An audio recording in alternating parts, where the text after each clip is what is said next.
the United States will lose this war, which will forever change the global order. Some sort of explosion around Abu Dhabi. Is that what happens if AI works so well that it hollows out the white-collar economy? Making sure that the US dollar remains the global reserve currency and isn't replaced by a Chinese central bank digital currency. It would be a disaster for America if that would happen. No.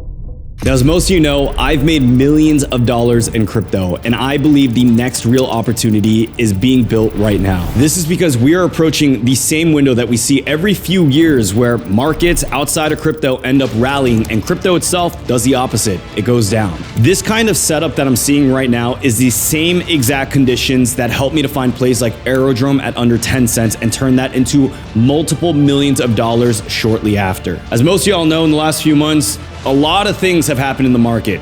Gold has had its run, AI stocks have been going up, and this is where the biggest opportunity where we have an edge in starts to open up. All right, so in this video, real quick, we're gonna go over my Bitcoin price prediction. This isn't just gonna be where I think Bitcoin's gonna go. I'm gonna talk about the bottom, the top, how long it's gonna take, and why. Afterwards, I'll go over all the most important upcoming triggers and catalysts that you need to know about for this year. Then towards the end of the video, I'm gonna go over exactly how I'm investing in 2026 to make millions once again, and you guys can copy my exact same playbook and framework so that you're able to do the same yourself. All right, so let's get started. Before we talk about Bitcoin's price and anything, we need to just do a real quick recap because it's been like 5 months since I last uploaded on YouTube, and we need to have some context on knowing where we are in this market before we can talk about what's coming up next. So let's rewind.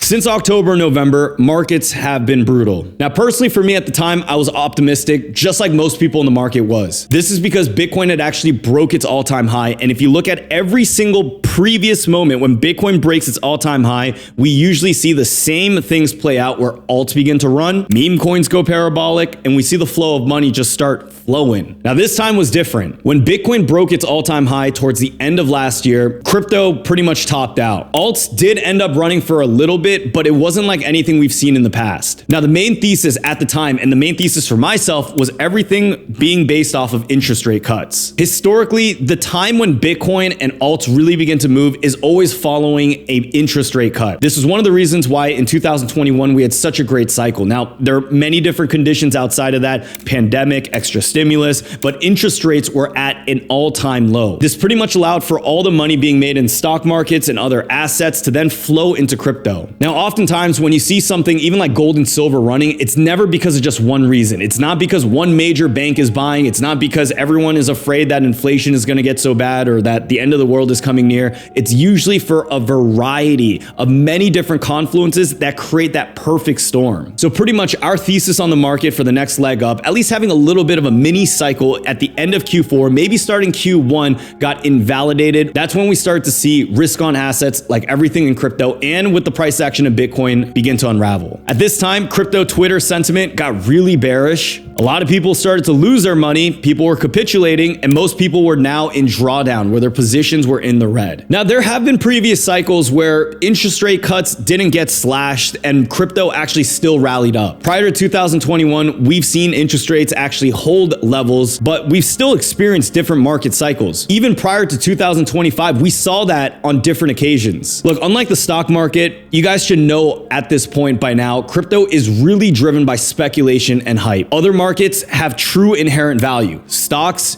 they're basing it off of earnings, real company performance. Gold is an asset. It's something that's tangible. There's a finite supply of it. Crypto, because of the nature of how it's been created, where it's permissionless, no one can come in and audit it. If you're in a market that's fully irrational, driven by hype and speculation only, why even participate? Well, this is the whole dilemma of the double-edged sword, what crypto actually is. I think it's incredibly foolish for anyone to get into crypto and to treat it like it's the same type of market when you're investing into stocks or something even more conservative than that. I mean, nowadays you can invest into anything. Pokemon cards, One Piece cards, still watches and cars, they're starting to appreciate a bit in value. Crypto is going to be the only market that I believe in where you experience true high risk and high reward. That high reward does not come without the risk. This is a market where it is truly the wild, wild west. Things can always go to zero, but my silver lining and my true conviction holds in the statement here that I believe crypto is never going to disappear. We're going to see cycles as we have in the last 4 or 5 years or more, but ultimately, Bitcoin is eventually going to be $1 million in our lifetime. Eventually, we're going to see other altcoins continuing to make new floors and go higher and higher as the cycle progresses. Keep in mind, the stock market has been around not for 100 years, 200 years, 300 years. It's been around literally for 400 years, guys. And cryptocurrency has only been around since the launch of Bitcoin in January 2009. This makes it about 16 years old. When you compare a 400-year-old market versus a 16-year-old market, you are going to see massive fluctuations in the beginning. You are going to see cycles that go up and go down. And when you combine that with the fact we talked about permissionless systems, we talk about a market where it's based on trust. And if you know a thing or two about trust and strangers, those two things, it's like water and oil. They don't mix. So with all that said, where are we now? Well, the way that we've been able to make tens of millions of dollars investing into crypto is by identifying early trends and narratives in this market. Now, you can apply the same thing towards any market that you want to participate in, but I believe crypto is infinitely better only because you're able to have a much stronger definitive edge and you're not competing against players who have inside information, politicians,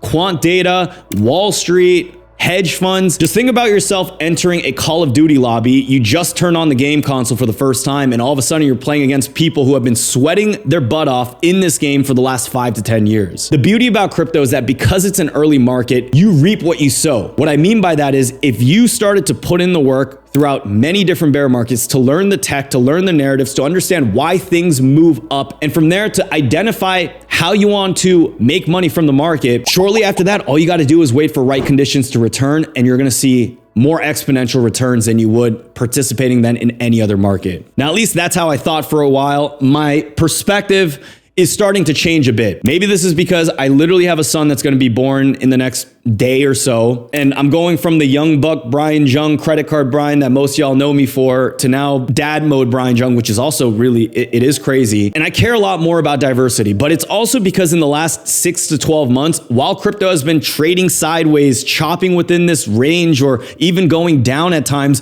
we've still been seeing some other stocks going up. All right, so let's talk about Bitcoin price action. Let's talk about where we are in the market. Let me share with you how I think things are going to play out and why. The most important thing you want to look out for are significant levels when it comes to crypto.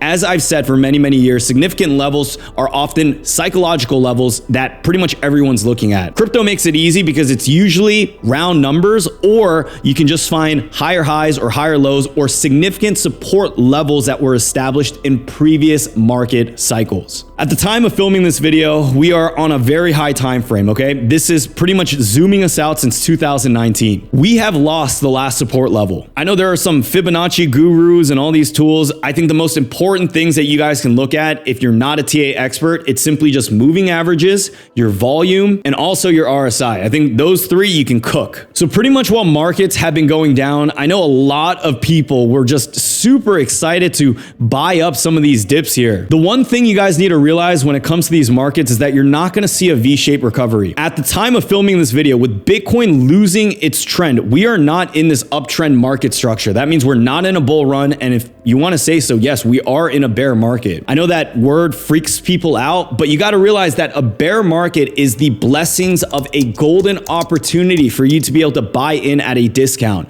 So personally for me, right now, I'm still not buying at these levels. I expect us to go lower. Now, do I think we can hit $31,000 or even $49,000? I don't know. But if we do get anything within this range, guys, $40,000 to $30,000, that is going to be a massive fire sale. Now, the reason why I believe $40,000 to $30,000 is a huge buying opportunity is because I believe going into 2028 for the next Bitcoin halving, we are going to see Bitcoin hit anywhere from $180,000 to upwards of $250,000. Zooming out just a little bit more, I mean, that's putting us right in this box here. Just a few months ago, JP Morgan also stated that they believe Bitcoin could rocket to $170,000 in the coming months. When you have some of the biggest banks in the world that are making bold price predictions and getting more data than retail has access to, I tend to err on the side that smart money usually knows the direction of where things can go. But guys, let's not just rely on the biggest bank. Let's not rely on other people, because institutions, price predictions, oftentimes when you involve that and then the speculative market of what crypto is, it's usually just trying to create additional hype, trying to get people more excited. And we want to just look through all that crap. We want to cut through the noise and just look at previous patterns and where we can make a reasonable hypothesis on this market with data-driven facts. So Bitcoin follows a 4-year halving cycle. Every cycle peaks 12 to 18 months post-halving, then there's often a 12-month correction. Regardless on if you believe in the 4-year cycle or not, I truly believe that we just get massive buy the rumor, sell the news events, and I also believe that we get moments where heavy holders of this asset, they take their profits, they wait till things bottom out, and this is just how a market like this moves. I got a lot of theories. We're not gonna go into it in this video. I've talked about it many times in some of our videos that have ripped millions of views. Let me just give you at least the main data point on why I believe we're gonna see the trend play out the way it will. So 2017, we actually had the peak of Bitcoin. Following that, 363 days later, we had the bottom. 2021, we had the peak. We bottomed about 376 days later. Every single one of those times when we went from peak to bottom, we have experienced about an 80% drawdown. In 2013, it was 86%. In 2017, it was 84%. In 2021, that drawdown was 78%. If we take the drawdown of $126,000, which was our previous all-time high, say we draw down 70 to 75%, that math would give us $30,000 to $38,000 Bitcoin. Now, if we saw a 50 to 60% drawdown, because every cycle is different, as everyone says, this time is different, that would give us a $50,000 to $63,000 Bitcoin. At the time of filming this video, Bitcoin is at $64,000 to $65,000. Anything under $60,000 is where I am interested in buying up Bitcoin and dollar cost averaging into the market. Look, there are going to be millions of other market participants who are eyeing to buy up the exact point of the bottom. Instead of trying to stress yourself out and doing that, the best course of action for 90% of people who are watching these videos is to simply just dollar cost average, have enough firepower, know how much expenses is leaving your wallets, know how much income is coming into your wallets, cutting down on the allo set. I know y'all be crazy about that these days. Cutting down on reckless, unnecessary spending and simply just accumulating Bitcoin consistently during this time. All right, so here's what I think would happen, all right? So markets are just gonna be confused for a little bit. Maybe in May, maybe this could be the earliest point where we start to see the bottom of Bitcoin. But if there's some news, AI is now coming for even my job, your kid's job, and we're about to be working for AI in 5 years, man, I mean, that's when we're gonna start to see more pain. Now, these are the times where no one's going to want to invest. Everyone's going to be scared. Maybe we find out who Satoshi Nakamoto really is. Maybe we find out that quantum computing, that's going to take over crypto and we're all really cooked. But this is really the bottom where you want to identify and start buying positions. Look, financial advice, non-financial advice, whatever, okay? I have conviction on this level here. It's just a matter of not if we're going to see it. Easiest thing you can do is just anytime we're under $60,000, this whole gap, you can begin to just DCA. All right, from here, I believe even if we see the markets go down, we could end up seeing markets stay low until we are in the month of October. Okay, this is for a few reasons. I'll talk about those upcoming catalysts and those key triggers in just a little bit. But before we do, October, I believe that's when we're going to see the bottom. I believe October will mark the bottom. From here, we begin to start rallying. By January, by the time we get into the new year at this point, the trend should be confirmed. We should have some kind of reversal where we can identify that the bottom was in, and you don't always have to time things right at the bottom, but if you're able to at least get in at this point or this point or this point and capitalize before the rest of the market gets to the target of, say conservatively, like 180,000, 160,000 if you want to be really conservative, or if you want to be cracked out of your head like some of these financial analysts are, you got your $250,000 price target for Bitcoin going into 2028. The most important thing though is the year of 2027 should be incredibly bullish for crypto. This is the Jungtunity. This is the golden opportunity that you should be ready for. You should have firepower for, and for the year of 2026, whatever it holds, this is where you should be accumulating, dollar cost averaging, making sure that you're ahead of all the trends, making sure you know what's happening in the market. If you want to get into trading and understand how to build your own system, get into trading futures at some point,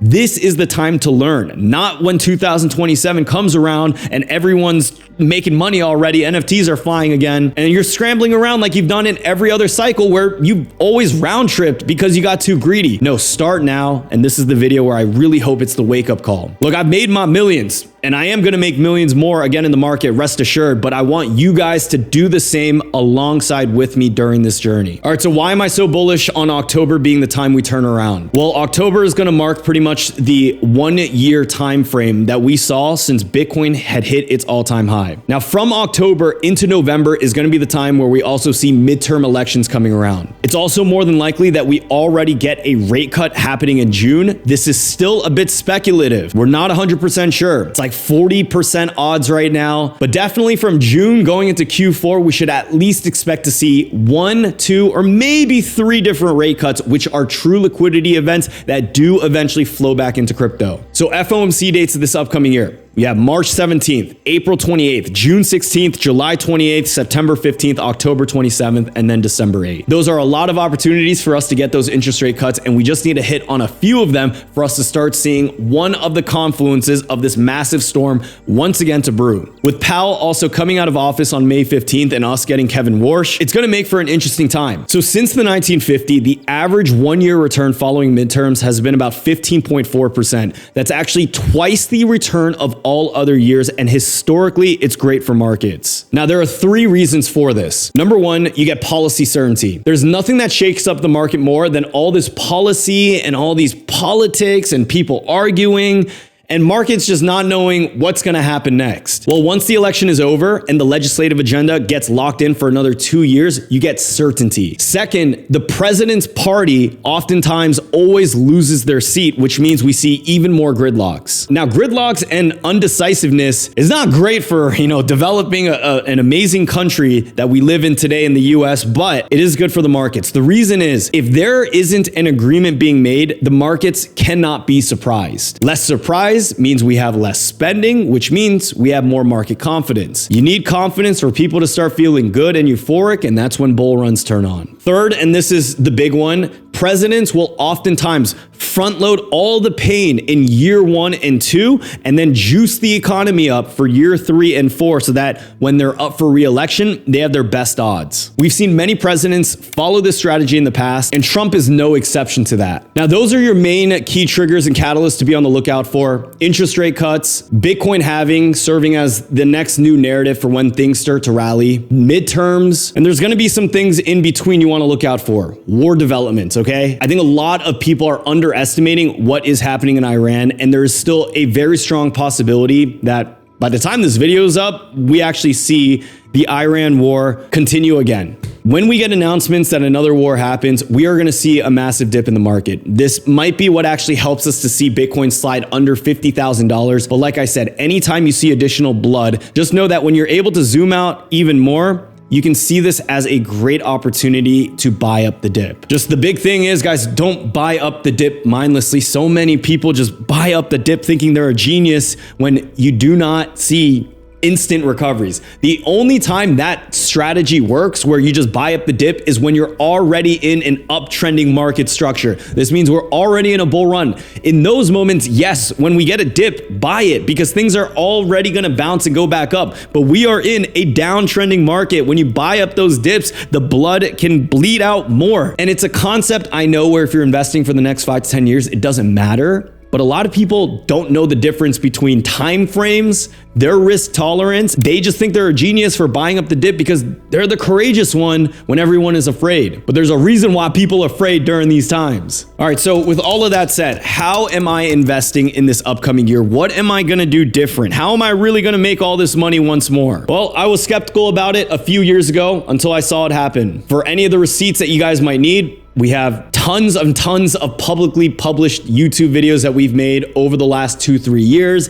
And I also have all my live streams and Discord updates that I post in Kaizen, where my community has been able to follow along on all the plays that have helped us make a lot of money. So I'm not saying this over and over again to toot my own horn. Honestly, in those moments, it was crazy, but it never felt like it's because I was so smart. It was simply because I trusted in the system, I had faith in God, and I put in the work. I put my head down and I just continued to research and have conviction even in the moments when nobody else did. All right, so here's what I'm gonna do. This year, I am gonna be diversifying a good bit of my portfolio into stocks. In the last year, I've invested millions of dollars of what I've made back into the markets. I've got my exposure in private markets, AI, robotics, in companies that are gonna IPO soon. For the same reason why I mentioned earlier in this video why I like stocks, it's mainly because even if crypto happens to go down more, or my prediction and thesis on crypto gets invalidated once more, because I've been wrong plenty of times, guys, in the past. I could be wrong again about where we head in the future, but as long as you manage your risk, which is something that I've learned to do the hard way over the years after nearly almost losing everything after the 2021 cycle, I know that as long as you're able to size up in the right early narratives and the right plays, and you don't go completely degen, those bigger winners will oftentimes make up for the losers that you have. That's ultimately the goal. You're not gonna hit on everything. You're not gonna always bat and hit a home run.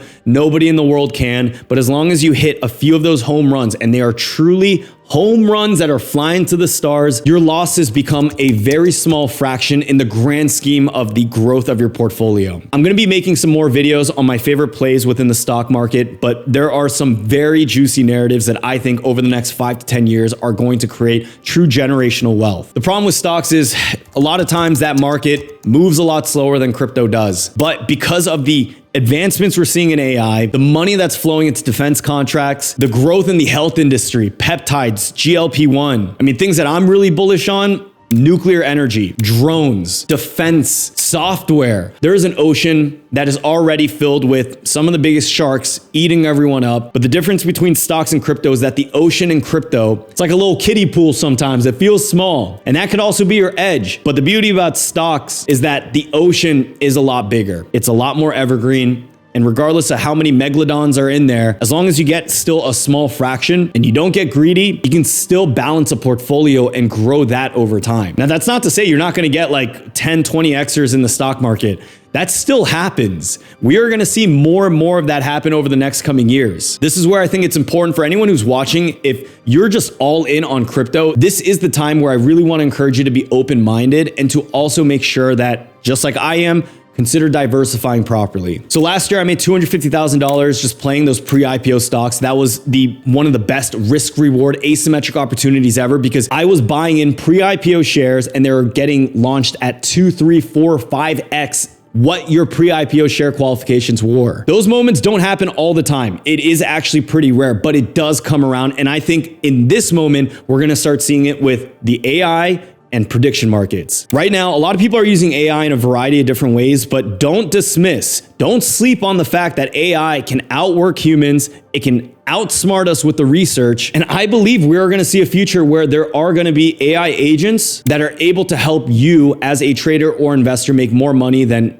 a wealth fund manager or someone who manages your finances could. We're still a little bit early, but give it some time and I bet you we're gonna start seeing more headlines, more stories of how someone was able to make X amount using AI, or how their AI agent made them $1 million investing for them. I remember 5 to 10 years ago, it was a trend to get your goldfish to choose what stocks you're gonna buy it for. Oftentimes that still outperformed humans. Within the next year, be on the lookout for AI. I'm telling y'all, that and markets like prediction markets, where inside trading is becoming even more easier than ever before, there are gonna be a lot of moments where you can seize the opportunity. I just hope that you guys, whatever y'all do it ethically, but keep an open mind, because truly, the more creative you can get, the more adaptable that you learn to be. Just like we've seen many times before, those people will be rewarded. Now, although long-term I'm bullish on gold and silver, these are assets that have already broken an all-time high. Now, if you're a high leverage trader, I think you could still do well there. If you're trying to invest for the next 10 to 20 years and you want to diversify into that, that's fine. But I have no interest in buying gold and silver at these levels. I don't see asymmetric upside there. I see asymmetric upside in pretty much any asset that is down 50, 60, 70, 80% from where it was before. Crypto It's on its way of being there. There are other individual stocks that I like Robinhood. It's been going down ever since it hit its all-time high. Those are going to be your biggest winners. Not often the ones where you're top blasting when the markets are trading within a range, but it's the ones where fundamentally you have conviction in, that you know is strong, that will continue to build over the next 3-5+ years, and that you can load up heavily on. With a good enough diversified split, you can expect to see a 4 to 5x on the table. It's not out of the picture. I mean, look at SanDisk, look at plenty of these AI stocks that have gone up even more than that in the last 1 year. If you're starting out with $200,000 to $300,000 and you hit a 4 to 5x, you've made $1 million in the market. Now, here's the biggest contrarian take, okay? Out of all assets, the ones that people ignore the most are gonna be the ones where you see the biggest wins. Now, look, depending on your own risk tolerance, here's what I'd say. If you're truly aggressive, you're acknowledging that this can also just continue to tank for a while longer,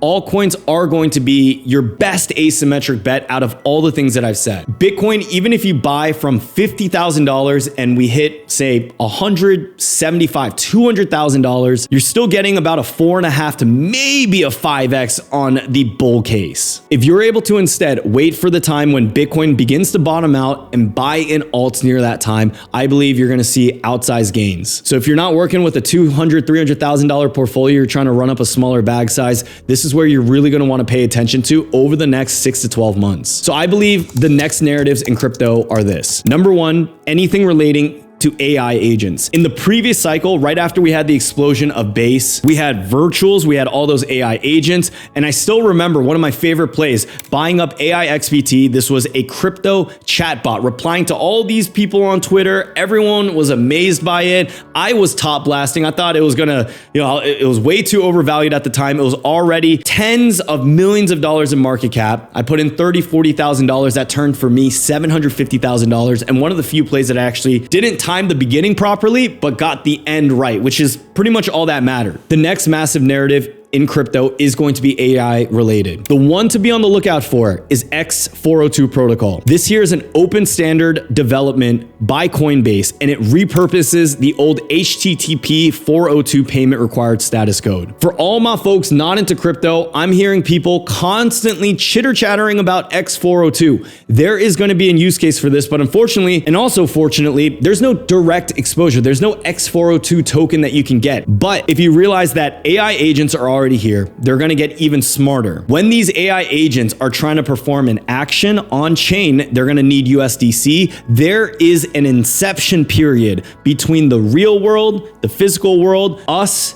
AI agents, and there needs to be something that glues the technology in between. That is where I believe in this next cycle, we're going to see the adoption of crypto come alive once more. In this upcoming cycle, we truly need to see tech that has utility and works. Coinbase launched Agent Kit wallets back on February 11th. There's already been proven use case with the X402 protocol and something we've talked about for many, many months now. For the upcoming cycle, I'm watching virtuals. I think this is also going to have another leg up. And if it breaks previous all-time highs from even at current levels today, well, that's already a 667% gain. But more than likely, if it breaks previous all-time highs, we could see another tremendous leg up. In the next cycle, I do think meme coins are going to pick up. Meme coins and crypto is like PB&J. It's always going to be together, and crypto is not going to blow up and meme coins get held behind. In previous cycles, we had Doge in 2021, we had Shiba Inu, we had Bonk after that, we had Dog with Hat, we had Ski Mask Dog. This upcoming year, I think meme coins are going to have another run again. Before you start getting into some of these sub $10, $50 million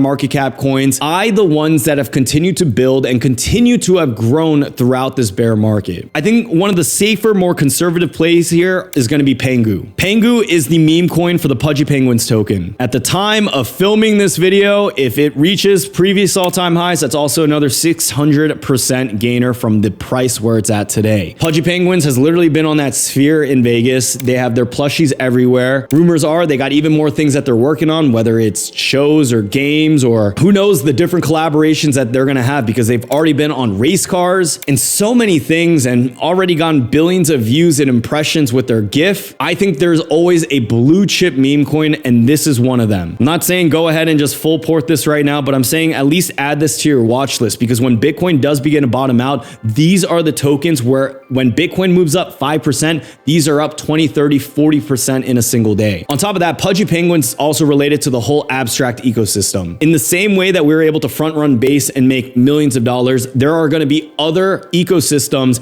and different layer ones that get published. Pudgy Penguins is the follow-up and predecessor to Abstract. Abstract, I know, has been cooking over the last few years. We've talked about him enough times on this channel, and when the market conditions do turn around, I believe that is going to be an area where we see a lot of liquidity flow. Now, we also have Kraken. They're trying to create Ink Chain, something we've also discussed. I'm not overly bullish on this one just yet. I don't know what they're going to do differently, how they're going to get market dominance, especially when base has been doing so well in the last few cycles, but I never want to dismiss any project or company, and there's also a possibility for them to run when they do come out with the token. 3 other narratives to be on the lookout for. Number 1, real world assets. Larry Fink has talked about tokenization and bringing the world on chain. If this man is going to say he believes something's going to happen, I'm going to take his word for it, okay? I'm not going to sleep on him. The problem with real world assets right now is that there aren't many good exposure plays. We had Ondo, which we've been tracking ever since they released, and a token like that hasn't had much upside. There were some days where it went up during the last cycle, but overall, RWAs, until I see a clear definitive play where there is unique upside, I'm just going to acknowledge that as a narrative, but also realize there isn't asymmetric upside in there just yet. Next market to be on the lookout for, DeFi. DeFi is always going to be around, guys. My favorite DeFi product has been Aave. Honestly, instead of crypto, I think they should have just gone to the public stock market. But this is a team that's continued to build. You can just download and check out their app, and it doesn't look any different than a legitimate Web 2 app. It's something where you can earn consistent yield. You don't have to worry about their cash reserves. Everything is audited. They've been building it up. I mean, you always want to be careful in crypto, but this is definitely one of those plays where if crypto had direct correlation with how good a project actually is, Aave should be easily a top 10 coin on the charts. Last but not least here, I need to talk about good projects that have buyback revenue mechanisms built in. Hyperliquid is going to be one of them. Hyperliquid, I believe, is still very undervalued. They've actually been outperforming most assets and Bitcoin since the year has started. Hyperliquid today is at $27. I would not be surprised if when the market really picks up, we see Hyperliquid hitting $100. This is one of those projects where they've airdropped tens of billions of dollars back to the crypto world. Their team has continued to build. A lot of people love Hyperliquid. It's a top number 13 crypto. And I believe a lot of new money, a lot of investors, a lot of traders are going to be eyeing this for when the market conditions do flip back on. On top of Hyperliquid, you also have Pump. You cannot neglect Pump. They are number 72. They've been going down in price a lot, and they've also turned on buyback mechanisms in the past. I don't think this is a team that's just going to disappear. They've generated tons and tons of revenue. They're continuing to still invest throughout these times. And in terms of upside, well, from current market lows to where we were before, at least a 422% still. Now, this upcoming cycle, I do think it's going to be different. And I do think there's a strong possibility we see a resurgence of all the things that have died in previous cycles. Look, I know so many people hate NFTs. Y'all are... You got your own opinion depending on if you made money or not. Despite what most people think, I believe NFTs were successful. They came in, they were massively adopted, celebrities came in, and although big companies like Yuga Labs and mega hedge funds pretty much rugged retail and owned most of the supply, and that market really never had a chance to continue to develop because people just got capped out after the profile pics and throwing events. With all these companies like Meta and even Oakley creating new hardware tech that allows you to converge the real world into the digital world and vice versa, there is a place for NFTs. I'm still bullish on it. Now, despite what many people say, I believe towards the latter half of 2027 going to 2028, we're going to see at least another resurgence of NFTs, and hopefully in that moment, it ends up sticking. Now, the way this upcoming cycle is going to be different is everything's going to get a lot easier. So there's still a lot of friction in crypto. Whether you're trying to migrate your token or bridge one token to another token, all this should be solved with all the tech that's being built right now. There's more than a strong possibility you're going to be able to tell an AI what to do, and it's going to do exactly what you need it to. Bridge this, transfer that, buy up X amount of this, help me to grow my portfolio. And whoever can get that right during this time until the market conditions pick up again are going to be one of the biggest winners in all of crypto. crypto. Last but not least, a quick word of wisdom to just wrap up this video. The verse is James 1:4. Your job, folks, right now is to be as patient as possible. The people who win in this upcoming cycle are the ones who are going to be able to sit through the fire, who are going to be able to make decisive, calculated choices, and to hold off on the pleasures of life. I know everyone's dying to get that new Porsche, get the new house. I want to encourage y'all to exercise extra patience, because with prediction markets and gambling becoming even more accessible, everyone is trying to rush this ability of making money. But for those who are able to stay patient from now to when crypto markets start to pick up, or that bull run even outside of crypto and stocks really start moving, those are the ones who are going to be able to reap what they sow. So if you did find any value in this video, be sure to drop a like here. Comment down below just something, because it's been a while, all right? Follow me on Instagram. I've been posting random stuff there about my family, my dog, my cars. In Kaizen, we've been cooking something incredible. We just established a partnership with a brand new company called Genesis. This here is a free tool for our members that helps them to get a better edge in trading. Look, the one thing I hate about trading is that it's still so mechanical. There's still all these rules you gotta follow. You gotta discipline and meditate 24/7. Look, with how good AI is and how long trading has been around, there are tools now that exist that can help you out. This is something that I truly believe can help someone who's trying to trade and actually get their reps up in this market without losing it all, to improve their edge and to ultimately become a consistent, profitable trader. If you want to learn more about those tools, I have links down below in the description for you guys to check out. Last but not least, if you guys want to check us out in Kaizen, I'm going to be dropping a free trial down below and possibly a discount code, maybe like a little bear market discount code or something, just for you guys to get your toes wet, see what our community is about. I'll have a link for that also down below. Thank you guys so much for joining this video. All right, I love y'all. Have a good night.